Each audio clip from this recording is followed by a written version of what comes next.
If Windsor Castle did have a roof, Princess Catherine essentially sent it into orbit, and the aftershocks probably rattled a few windows all the way in Montecito. Because the Princess of Wales didn't simply show up to the state banquet. She materialized like the lead character of a royal cinematic universe where elegance is hereditary and the internet buckles under the weight of her photographs.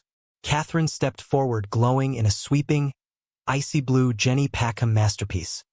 The kind of gown that forces fashion editors to restart their sentences. But the real collective gasp moment?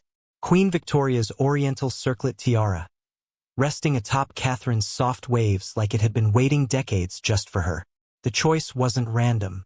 This tiara was designed by Prince Albert for Queen Victoria, featuring roughly 2,600 diamonds with lotus motifs arranged in 11 Mughal-inspired arches. It originally held opals until Queen Alexandra swapped them for rubies. The piece has barely been seen in daylight for ages.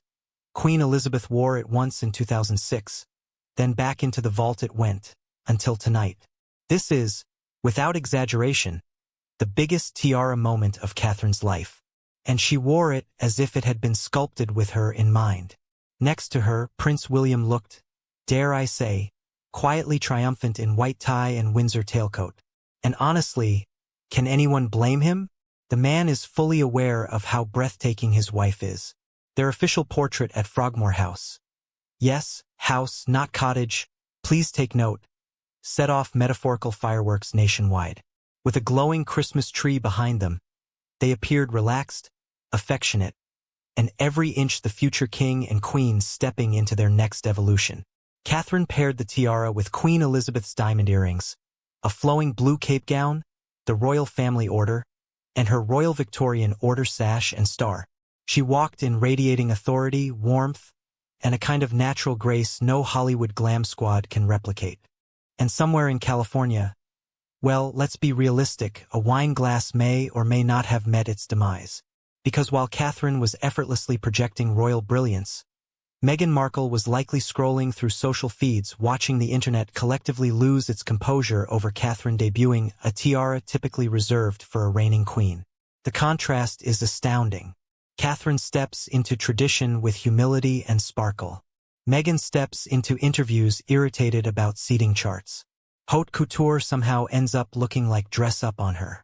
This banquet was more than another royal evening. It felt like a turning point, a chapter break. Catherine wearing a queen's tiara? That's foreshadowing. That's plot development. That's the monarchy sending up a flare saying, "We're in good hands." Inside Windsor, the mood was glowing. The king and queen beaming, Sophie and Edward radiant.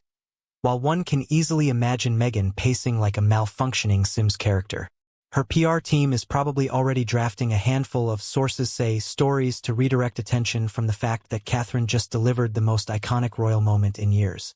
Princess Catherine wasn't merely beautiful. She was luminous. Regal without effort, warm without script, magnetic without theatrics. She didn't need a docuseries. She didn't need dramatic headlines.